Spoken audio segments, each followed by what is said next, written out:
Баарыңыздарга жалпы салам. Биз Түркия досьесин улантып атабыз. Эми бул берүүбүздө төңкөрүш уюштурган Эрдоган түнү менен таркатылган курал исламчылар менен ультра улутчулдардын тиреши деген ушундай 3 теманы дагы ачыктаганга аракет кылалы. Себеп дегенде азыркы кезде 15-июль эртең болгон атат. 5 жылды болгону калды. Аскердик төңкөрүш аракети делген, бирок чындап келгенде аскерлерге каршы, укук коргоочуларга каршы, жалпы жарандык коомго каршы, эркин көз карашка, эркин сөз сүйлөгөн адамдарга каршы Эрдоган жана партиясы жана ультра улутчулдар уюштурган ишке ашкан төңкөрүш жөнүндө биз ошонун 5 жылдыгы болуп атат. Ошо жөнүндө да кыскача айтабыз. Жаңы чыккан маалыматтар, ошол түн жөнүндө жаңы чыккан маалыматтарды айтабыз.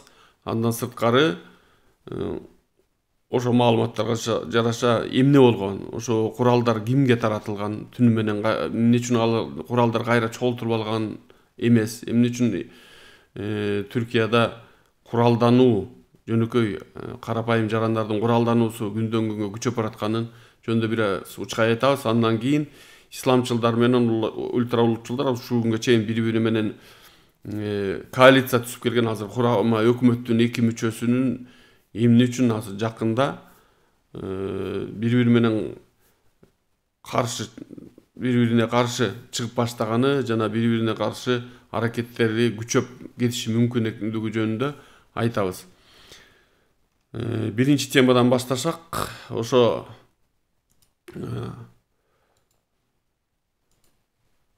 2016 жылдын 15-июлундагы төңкөрүштү Эрдогандын уюштурганын түшүнгөн калк, азыркы кезде түрк калкы чочуп турат да. Эрдоган партиялаштар 15-июлду алдын ала билген жана даярдалган экенин эми адамдар түшүнө баштады. Эмне үчүн түшүнө баштады дегенде, буга чейин муну журналисттер, эксперттер, айрыкча бийликтен качып сыртка чыгып кеткен журналисттер муну ачыктап майда чүйдөсүнө чейин устукандап берсе дагы калк буга анча ишенбей турган да. Бирок Седат Пекер деген азыркы кезде биз буга чейин айтканбыз, видеолору миллиондоп көрүлүп, бирок азыркы кезде видеодон мондай Твиттерге өтүп, Твиттерде мондай тредтерди жазып атат, уланган тредтерди жазып атат. Эми ушул жерде ошол түнү баары ак партия мында деп айтат, кенчилик корлору ана мына бүт баары тең билген. Бул түндү алдын ала билишкен, эмне болорун билишкен, ошон үчүн курал таратышкан, мен да тараткам ошол күнү деп айтып атат. Ошол куралдар кийин чогултурган эмес деп да айтып атат. Ушулардын баарын уккандан кийин анан түрк калкы таң калып, демек Гүленчилер буга чейин айтып келген, биз төңкөргөн эмеспиз, биз төңкөрүүгө уюштурган эмеспиз, тескерисинче ошо түнү Эрдоганды коргоп жүргөн офицерлер, анын учагын коштоп жүргөн учактын F-16лардын тез учактардын учкучтары баары соттолуп атат, камалып атат, өмүр бою кесилип атышат. Бирок өмүр бою жазага кесилип атышат. Бирок эмнеге ошол түндү уюштурган, ошол уюштуруп жүргөн офицерлер повышение алып, азыркы кезде түрк куралдуу күчтөрүндө дагы эле иштеп атышат деп ошондой суроолорду берип келишкен да. Бирок ошо Седат Пекердин момундай эмелеринен кийин, видеолорунан кийин эмне болуп атат? Видеолорунан кийин жана Твиттердеги жазгандарынан кийин карапайым калк ишенип таң калып атышат да. Гүленчилер айтып жаткан нерселердин баары туура чыкпадыбы, ошондой турбайбы да? Азыр көчөдөгү репортаждарда ошентип айтып башташты да. Демек алар уюштурбай эле, Эрдоган өзү уюштурган турбайбы мунун баары тең депчи. Мына могу жерде видеодо көрүп атасыздар, түрдүү убактарда ошондой калыптар боюнча бири-бирине дал келбеген мисалдар, түрк бийлиги колдонуп аткан мисалдардын баарын жазып чыккандар, видеолор тартылган, канча деген макалалар жазылган, ошонун баарын карапайым калк этибарын албай келаткан, бирок азыр түшүнүп тиштеп, бармагын тиштеп отурган учуру да. Ал кезде ошол бир тутам аскерди алдап, Эрдогандын тегердесиндеги адамдар, аларды кылтакка салышып, Анын аркасы менен 20 миңге жакын офицерди жумуштан айдап, бул 20 миң офицер деген эмне? Офицердик курамдын кенже лейтенанттан полковникке чейин 90% кеткен, генералдардын 50% кеткен. Анан ошонун баары көбүнчө соттолгон, азыр жазасын тартып атышат. Анан көпүрөгө чыккан, ошо күнү Стамбулдун көпүрөсүнө чыккан аскер окуу жайынын 2-чи курсунун курсанттары өмүр бою жазага тартылышкан. Алар эчтеке билбей келген ошо көпүрөгө, аларга айтышкан террорчулар Стамбулду басып алышы мүмкүн, ошон үчүн силер ошо көпүрөгө барып турушуңар керек дегендиктен чыкканбыз деп атат да. Анан өздөрүн террорчу кылып, эл жанакындай могу жерде дагы видеодо көрөсүздөр. Игилге окшогон адамдар, игилдин өкүлдөрүнө окшогон адамдар аларды сабап, баштарын кесип, кээ бирлерин көпүрөдөн ыргытышып ушундай өлтүрүшкөн да. Калганы болсо азыр өмүр бою жаза алышып, энелери чыркырап отурган учурда. Бул жасалма төңкөрүш экенин билгендиктен бийликтеги саясатчылар ал түнү дардаңдап көчөдө жүргөн да. Ошону дагы Седат Бекер айтып атат твиттеринде. Не дейт? Түнү менен ошо АКП Адилет калкынма партиясы деп коет. Адилет жана Өнүгүү партиясы түнү менен куралдуу террор уюму сымал тарапташтарына курал тараткан да. Атайын текшерүүдөн өткөрүлбөстөн тааныш билиш аркылуу жыйналган кишилерге курал берген да. Калашников жамандан башка автоматтар менен түшкөн сүрөттөрүн тос тармактарга тарап кеткен да. Ошол бийликтин тарапташтарынынчы. Ошондой Калашниковдорду, автоматтык куралды Түркияда сатууга болбойт да. Муну менен түрк бийлиги куралданган тарапташтарына эмне деген ой берип атат да. Ушул нерсени жазага тартпай, куралды кайра чогултпай эмне кылып атат? Бир коркпогула, тескерисинче башкаларды коркуткула. Эгер бирдеме болсо аркаңарда биз турабыз. Эч коркпогула деп атат да. Тайып Эрдоган 2016 жылдын 15-июлда бийликти колдогондорго кылмыш иши ачылбасын деген токтом чыгарып койгон. Азыр токтому мурунку видеобузда да тартканбыз. Азыр ошо токтомдор менен көбүнчө башкарылып калды да. Түркиячы парламентте 600 мыйзам чыгарса, Тайып Эрдоган 1500дөн 1800ге чейин ошондой токтомдорду чыгарып башкарып келет да.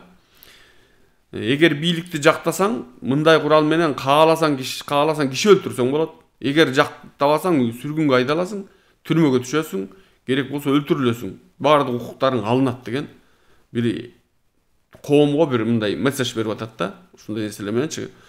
Ошондуктан ушунча курал тарап, кайра чогултулбай калгандыктан Түркия мындай зымы суурулган бир гранатага окшоп турат азыркы кездечи. Ошо куралдар каякта, кайсы убакта кимге каршы атылат, кимдер муну колдонот деген сыяктуу ошондой коркуулар пайда болду дейди адамдардын арасында. Андан кийин дагы азыр кийинки статистикаларды беребиз курал боюнча. Ушунун баарынан кийин берки ультра улутчул тараптагы Сулейман Сойлуга бирдеме дей алышабы деп айтып атышат да. Могу карасаңыздар, ошо Сулейман Сойлуга барып биздин Руслан Казакбаев жолугуп атат. Бул ким? Ультра улутчулдардын өкүлү. Эрдогандын ордун басам деп азыркы кезде Эрдоганга каршы, Эрдогандын партиясына каршы жана МХП деп коет. Улутчулдардын партиясы менен бирге азыр ички иштер министри ошолор менен бирге Эрдоганды коркутуп, ички иштер министрлигине өздөрүнүн кишилерин тыгып, ушундай ультра улутчулдар менен исламчылардын тиреши башталганы турат да.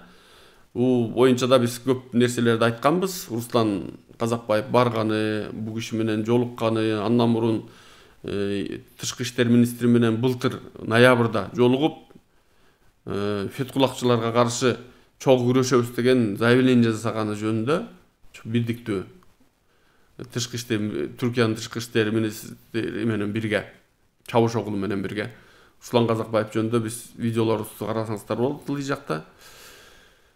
Эми ушул адам жөнүндө көбүрөөк токтолобуз. 15-июль кечи өндүрүш жана айыл чарба министри болгон Сулейман Сойлу, ушул Сулейман Сойлу азыркы ички иштер министри, Эрдогандын иши бүттү деген ойдо эч бир жерде катталбаган автоматтык курал жарак көтөргөн кишилер менен ТРТ деп КТР сыяктуу бир телеканалды барып курчашкан да. Алар кимдер болгон? Айхан Бора Капылан дегендин адамдары болгон да. Сулейман Сойлунун бир тууганы Садык Сойлу аркылуу Анкаранын Банги базарын тейлеген адам да булчу. Жаш бала. жаш жигит Анкаранын чорныйларын бириктирип баш ийдирип алган ички иштер министри аркылуу. Азыр Феррарилер менен ары бери жүргөн сүрөттөрү, 3 казиного ээлик кылып атканы, түрдүү дискотекаларды ачып аткандары, ушундай наркотиктерди, банкилерди саткан жерлерди ачып аткандары белгилүү да. Бир заматта 10 миллиондогон долларлар менен сүйлөп калган жаш жигит да. Айхан Капыландын телефону прослушкада болгон да. Ошон үчүн ошол түнү Сулайман Сойлу аны ошо ТРТга, түрктөрдүн КТРнын жанына чакырып атканы бирөөлөрдүн колуна түшүп калып, ошон үчүн Тайып Эрдоганга жакын, партияга жакын бир журналист Сулайман Сойлуга сенин Анкаранын мафиоздорунун бирине чалып, эмне деп сүйлөшкөнүң жазылуу бизде деп коркутканда, жакында эле коркутту да, бири-бирине ушундай коркутуулар пайда болду да. Мына Twitter'ди дагы бир ачып караңыздар. Бул жерде Седат Пекердин ушундай 23 миң, 22 миң, 22 миң момундай ар бир твити ушунча окулуп атат да. Бул өтө чоң окулуу да. 15-июлдан мурун жана кийин АКПнын мүчөлөрүнө курал жарак таратылганын жазып чыккан. АКП болсо акыркы жылдары курал сатып алууну жана көтөрүп жүрүүнү жеңилдеткен мыйзамдарды кабыл алган. 2020-жылдан баштап ультралуучулдар исламчылардан биротоло ажырап башташты. Азыр мындай ажыроо башталды былтыртан баштап. Буга чейин коалициялык өкмөт түзүп, чогуу башка ошо фетхуллахчыларга окшогон башка жарандык коомдун активисттерин, журналисттердин баарын басынтып бир тараптуу аракет кылып келген болсо, 2020-жылдан баштап бири-бирине каршы да аракеттерди башташты. Азыркы кезде ошол аракеттердин баары ачыкка чыгып баштады да. Ошон үчүн эл чочулап турат да. Эрдоган 15-июлда чогуу иштешкен ультралуучулдарды укук коргоо органдарынан, аскер, сот жана прокуратурадан кууп чыгууга даярданып калды. Муну алар да билип атышат да. Эми 2014-жылы куралга келсек, 14.682 киши куралын уурдалды. Түркияда кенен кесир сатса болот да, куралды мындай алуу жеңилдеткен. Акыркы убакта дагы буга чейин да жеңил болгон. Ошо 2014-жылы 15 миңге жакын адам куралым уурдалды десе, 2017-жылы 107.628 адам куралым уурдалды деген. Бул эмне 650%ке 7 эсе өскөн. Ошо куралым уурдалды деп кайрылган кишилер. Бул деген эмне болуп атат? Жоготтум деп коюп, өзү колдоном деген куралдар дейт да, эксперттерчи. Ошо Түркиянын бийлигине жакын партия өзүнүн адамдарын ушундай жеңилдетилген мыйзамдар менен жана жоготуп ийдим деген чылтоо менен куралдандырып атат деп айтылып атат да. Мунун баары каттоодон өткөн куралдар. Бирок учурда кимдин колунда экени белгисиз. Анткени мен жоготтум деп атат да. Андан сырткары Сирия, Ирак сыяктуу жерлерге сатылып атпайбы куралдарды ИГИЛге саткан түрк бийлиги. Ошолдун канчасы Түркияда калып жатканы да белгисиз да. Анткени онтуп эки автоматты көтөрүп түшкөн акимдер бар да. АКПнын акимдери. Ошол 15-июль төңкөрүү аскерге каршы, элдин жакшы тайпаларына каршы төңкөрүү ишке ашкан деп атпайсызбы? Ошол түнү таркатылган куралдар кайра жыйналган эмес да. Ошойдон элдин колунда калган. 2016-жылдын 15-июлда табылган гильзалар түрк куралдуу күчтөрүнө тиешеси жок болуп чыккан. Көп адамдар өлгөн. Бирок адамдардын денесинен ошо аскерлердин автоматтарынын же тапанчасынан чыккан эмес, окторчу. Өлгөн кишилерди вскрытие кылдырбай койшкан. Тийген октордун баллистикалык экспертизасы кылынган эмес. Гильзалар болсо, ошо гильзаларды чогултуп барышып, жана көз карандысыз эксперттер караганда эме болгондо түрк куралдуу күчтөрдүн инвентаризациясында жок куралдардан атылган болгондо булчу. Анкаранын ошо ГУВДсы деп коелу, ГУВДсынын алдына автоматтар таркатылган жана алардын 15-теги эмгиче табылган эмес. Кийин бирөөсү бир нече киши набыт болгон кылмышта колдонулганы ачыкка чыккан да.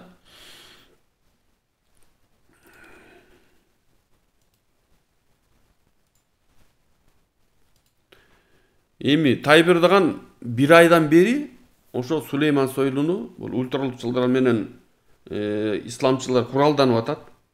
Ошолордун бир өкүлү Тайып Эрдоган, исламчылардын өкүлү Тайып Эрдоган бир айдан бери ультра улутчулдардын өкүлү болгон Тайып Эрдогандын жөөлөп аткан азыркы кезде ички иштер министри болгон Сулейман Сойлуну жерип атат да. Ага түздөн түз жерип келген да.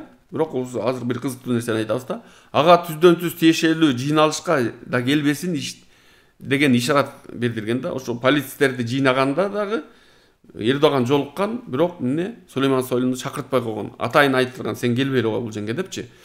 Эң негизги себеп Тайып Эрдогандын ордуна өзүн даярдаганы болгон Сулейман Сойлунун. Тайып Эрдоган ИИМге министрлердин жардамчысы деген макам чыгарып, Мехмет Эрсой деген кишини атайын дайындаган. Bir ay boyu Süleyman Soylu'nun orduna anı менен жолугуш баштаган.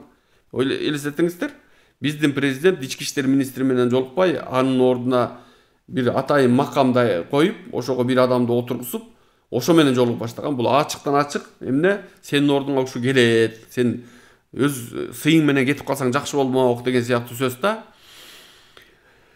Ошентип бир ай бою ошо Мехмет Эрсой менен жолуккан да, Сулейман Сойлу менен жолукпай. Бирок жакында ошо ультра улутчул партиясы МХПнын Түркиядагы бийликтин Тайып Эрдогандын партиясы менен азыр курама өкмөт түзгөн. Девлет Бакчели эмне деди? Ким Сулейман Сойлу жалгыз деди. Ал жалгыз эмес. Сулейман Сойлу жалгыз эмес деп 2-3 жолу кайталаган да, өзүнүн элге кайрылуусунда. Ошонун түнү Сулейман Сойлу барып атат. Бул жерде эгер МХП эмеден парламенттеги коалициядан чыгып кетсе, өкмөт таркайт. Азыр Эрдоганга бул мүмкүн эмес да, башкалар менен түзө албайт. Башкалар ансыз түзүп кетиши мүмкүн. Кылган кылмыштары аны ошо Девлет Бакчели менен түзгөн коалициядан чыкпаганга мажбурлап атат да. Эмне кылса да мажбурлап атат да. Ошентип Сулейман Сойлуну колдоп чыкканда, ошол түнү менен барып туруп Сулейман Сойлу 11 саат, түнкү саат 11-лерде Тайып Эрдоганга барып, полис башчылары боюнча чечимге мажбур койдуруп чыккан. Түнкү 3-тө барып расмий гезиттерге койдуруп, буга чейин күйөө баласы Берат Байракты момунтуп жөөлөгөн болсо, мына караңыздар. Момунтуп келип туруп, күйөө баласы бул Эрдогандын жөөлөп туруп, эметат да, жылмайып атат да, анан бер жакта камераны карап атат да. Эмне болуп атат? Тарс жөөлөп атат, камераны карап атат да, атайын тарттырган муну. Бул жака койдурган да. Эми ушинтип жөөлөп туруп, эми Тайып Эрдогандын өзүн жөөлөдү деп атат да. Буга чейин жанагы 11-де кол койдуруп туруп, түнкү саат 3-тө ошону буйрукту кайра гезиттерге, расмий гезиттерге койдуруп туруп, буга чейин күйөө баласын жөөлөсө, эми Тайып Эрдогандын өзүн жөөлөдү деп атышат эксперттерчи. Жыл деп атат да.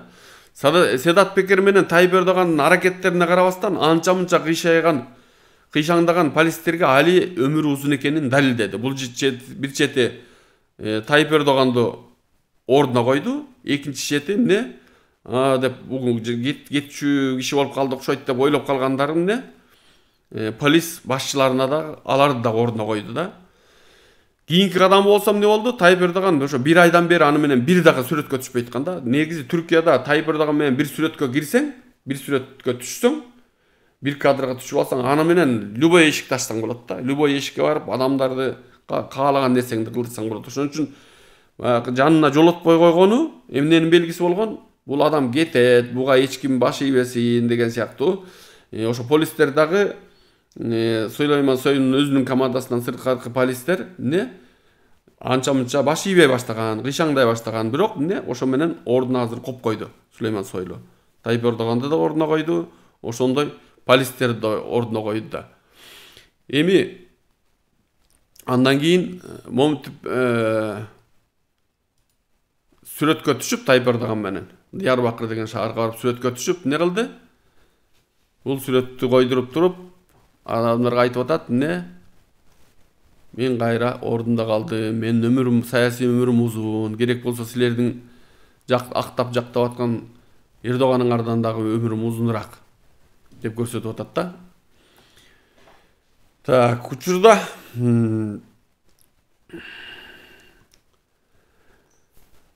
кайнаса каны кошулбаган исламчылар менен ультра улутчулдар башынан ошондой болчу да. Башчылары дагы, мунун карапайым эмеси дагы катмары дагы ультраулчулар менен исламчылардын кайнаса каны кошулчу кишилер эмес болчу да, бирок эмне айласыздан курама өкмөт түзүп бирге иштеп келатышкан.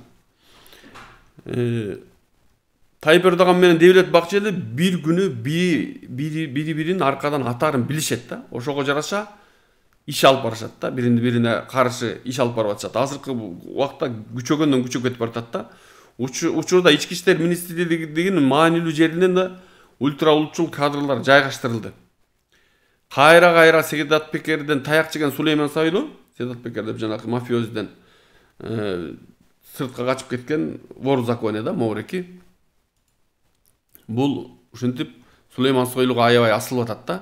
Анан бир чети ошол эле кезде Tayyip Erdoğanдарга да асылып атат да. Мына буга окшогон адамдар сабашкан. Аскерлерди сабап өлтүрүшкөн да ошол түнү. Мында экинчи курстун курсанттары байкуштар баштарын каркалап бул жерде отурушат. Жерде чөгөлөп.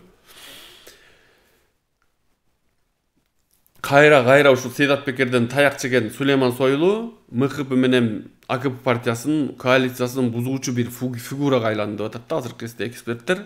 Буга чейин айткандай дегендей болуп келген Tayyip Erdoğan Sedat Peker'дин айынан Süleyman Soylu'nu иштен алса дагы, коргосо дагы рейтингге түшө берчү президентке айланды да. Патовый ситуация деп коет го жана шахматта ошондой болуп калды да. Ошентип Tayyip Erdoğan туш тараптан тынымсыз таяк жеген киши болуп калды да азыркы учурда да. Эми ошол эки тарапты тең Tayyip Erdoğan жактыдагы, Süleyman Soylu жактыдагы талкалап аткан Sedat Peker'дин аркасында ким бар?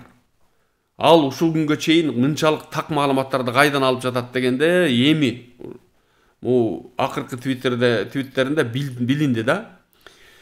2019-жылы куралдангыла, жергиликтүү шайлоонун натыйжасын тааныбагыла, көргүлүктүү көрсөтөбүз деген Sedat Peker ошо жергиликтүү шайлоонун биринчи натыйжасы АКП бурмалап утуп алган, бирок кийинки натыйжасында эң негизги шаар болгон Анкара менен Стамбулду оппозициялык партияга тарттырып ийген да. Ошондо кыйкырып чыккан да. Sedat Peker'чи 2019-жылы куралдангыла, жергиликтүү шайлоонун натыйжасын таанышпаса көргүлүктүү көрсөтөбүз деген да Sedat Peker. Эмне үчүн эми АКП менен Süleyman Soylu'nu ошо курал тараткандыгы үчүн сындап жатат. Көрсө учурда исламчылдар менен улутчулдардан сырткары Sedat Peker аркылуу эки тарапты бирдей алсыраткан топ билине баштады. Ал ким дегенде Түркияда Özel harp dairesi делген өлкөнү сырткы душман басып алса, ал ар жерге көмүлгөн куралдарды элге тараткан бир ошондой түрк куралдуу күчтөрүндө башында болгон, азыркы кезде чалгын кызматынын алдына өткөн, полицияда дагы, аскерде дагы, ошо чалгын кызматында да белгилүү өлчөмдө бир адамдары бар, бир топ бар да. Ошондой куралдарды эгер сырткы душман басып кирсе, куралдарды таратып, анан партизандык бир кыймыл башталат да. Түркиянын тарыхында ошондой партизандык кыймылдар болгон да 20-жылдын башында. Бул мекеме Түркиянын тымызын аскердик операцияларды өткөрүп, бийликтин саясий каршылаштарын жок кылып келген да. Буга чейин жанагындай ошо аскердик мафия 70 жыл башкарып келген да. Бул Tayyip Erdoğan келгенге чейин. Алар менен аябай тирешти, бирок кийин жана фетхуллахчылардан ажырагандан кийин Tayyip Erdoğan буларга кайра баш ийип берген да. Учурда буларга таандык кишилер МИД менен полистин ичинде бар, аскерде да бар деп айтат, бирок Эрдоганга дагы Süleyman Soylu'га да баш ийбейт буларчы. Ошентип учурда исламчылар менен ультраулчулардын ортосунда от тутантып жибере алганга мүмкүнчүлүгү бар. Бул топ бир нерселерге да даярданып жатканы толугу менен азыр ушул Süleyman Soylu'nun Erdoğan'dın ага каршы аракет кылган, андан кийин Sedat Peker'din аракеттеринен билинип калды. Эми бул нерсенин баарын биз сиздерге барган сайын айтып берип турабыз, ачыктап берип турабыз. Биздин Кыргызстандын күндөмүнө дагы байланыштуу болуп калды. Түркиянын күндөмү себеп дегенде ушунчалык көп карап калдык. Орустарды дагы мынча узак мөөнөттө караган эмес элек, бирок мындай түрктөрдүн ушундай көзүбүз эмнеге түрктөргө жалдырап калганын биз түшүнбөй турабыз. Ошондуктан Орусиянын саясатын, ички саясатын тышкы саясатын кандай жакшы билсек, Кытайдын ички тышкы саясатын, Батыштын ички тышкы саясатын кандай билсек, Түркиянын да ички тышкы саясатын жакшы билишибиз керек болуп калды.